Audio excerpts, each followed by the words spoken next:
ជំរាបសួរមិត្តភក្តិទាំងអស់គ្នាថ្ងៃនេះនឹងខ្ញុំមកថ្វាយបង្គំព្រះអង្គជេកព្រះអង្គចោមដ៏ល្បីរន្ទឺនៅខេត្តសៀមរាបដោយមកប្រគំឬក៏ថ្វាយនៅភ្លេងពិណពាទ្យចំពោះព្រះអង្គក៏សូមឲ្យសុខសន្តិភាពសូមឲ្យប្រទេសកម្ពុជាបាននូវសេចក្តីសុខប្រជាជនកម្ពុជាបាននូវសេចក្តីសុខទាំងអស់គ្នាទូទាំងប្រទេសដូច្នេះថ្ងៃនេះនឹងខ្ញុំក៏សូមរៀបរាប់អំពីប្រវត្តិរបស់ព្រះអង្គជេកព្រះអង្គចោមជូនទៅពុកម៉ែបងប្អូនទាំងអស់គ្នាស្ដាប់នឹងទស្សនាព្រះអង្គជេកព្រះអង្គចោមឬគេហៅថាព្រះនាងជេកព្រះនាងចោមទ្រង់គឺជាបុត្រីរបស់ព្រះបាទសូរិយាវរ្ម័នទី2នៅសតវត្សទី12នៃអាណាចក្រអង្គរដ៏រុងរឿងចាពុកម៉ែបងប្អូនហើយពុកម៉ែបងប្អូនដឹងហើយថាប្រាសាទអង្គរវត្ត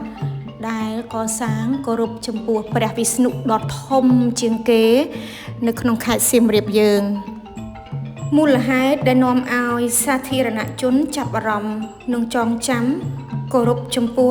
ព្រះនាងជេកនិងព្រះនាងចោមក៏ព្រោះតែសេចក្តីសុចរិតទៀងត្រង់ទន់ភ្លន់និងប្រកបដោយក្តីមេត្តាករុណាដ៏ខ្ពង់ខ្ពស់របស់ទ្រង់ទាំងពីរ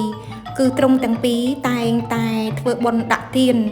ហើយដល់ប្រជានុរាស្ត្រដែលត្រូវការឲ្យព្រះនាងជួយចាឲ្យព្រះនាងទាំងពីរគឺបានអប់រំអ្នកដែលជាប់ទោសទាំងឡាយគឺទៅតាមកន្លងនៃព្រះពុទ្ធនិងដោះលែងពួកគេឲ្យមានសេរីភាពថែមទៀតទ្រង់ទាំងពីរប្រណិប័តព្រះពុទ្ធសាសនាយ៉ាងភ្ជាប់ភ្ជួនដែលប្រជារាស្ត្រទូទាំងព្រះរាជនគរ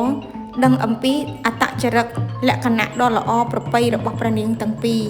ម្ល៉េះហើយពីចំនួនមួយទៅចំនួនមួយរហូតដល់រជ្ជកាលនៃព្រះបាទអង្គច័ន្ទរាជាឡើងគ្រងរាជ្យសម្បត្តិនៅសតវត្សទី16ព្រះអង្គក៏បានអនុញ្ញាតឲ្យគេកសាងរូប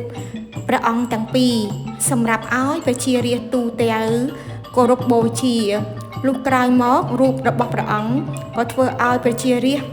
រស់នៅប្រកបដោយសេចក្តីសុខចម្រើនទើបប្រជារាស្ត្រចាត់ទុករូបលោកទាំងពីរជាព្រះពុទ្ធរូបដ៏ស័ក្តិសិទ្ធិនិងមានកិត្តិនាមល្បីរន្ទឺទូទាំងប្រទេសមួយរយៈក្រោយមកដោយមានរឿងចម្រូងចម្រាសជាច្រើនទោះយ៉ាងណាក៏ដោយរូបសំណាកទាំងពីរត្រូវបានរកឃើញឡើងវិញនៅក្នុងឆ្នាំ1950នៅក្នុងព្រៃម្ដុំអង្គរធំដោយក្រុមអភិរក្សអង្គរខេត្តសៀមរាបដែលគេជឿថារូបព្រះអង្គជេកព្រះអង្គចោមកាលពីដើមឡើយគឺតម្កល់ទុកនៅក្នុងប្រាសាទអង្គរវត្តចាលោកមកដល់សម័យខ្មែរក្រហមគ្រប់គ្រងនៅក្នុងឆ្នាំ1975ដល់ឆ្នាំ1979រូបសំណាកព្រះអង្គជេកព្រះអង្គចោមក៏ត្រូវក្រុមទាហានខ្មែរក្រហមយកទៅទម្លាក់នៅក្នុងស្ទឹងសៀមរាបស្រុតកប់បាត់ទៅក្នុងភក់នៃបាតស្ទឹងរហូតដល់ខេត្តសៀមរាបត្រូវបានរំដោះនៅក្នុងឆ្នាំ1979ហើយក៏គេជឿជាក់ថាបន្ទាប់មកក្រុមទាហានខ្មែរក្រហមទាំងអស់នោះត្រូវបានស្លាប់យ៉ាងទាន់ហន់ដោយសារតែបារមីរបស់ព្រះមេដាព្រះអង្គជេកព្រះអង្គចោមព្រោះលោកពិតជាស័ក្តិសិទ្ធិខ្លាំងណាស់មិនអាចជន់ណាប្រមាថបានឡើយ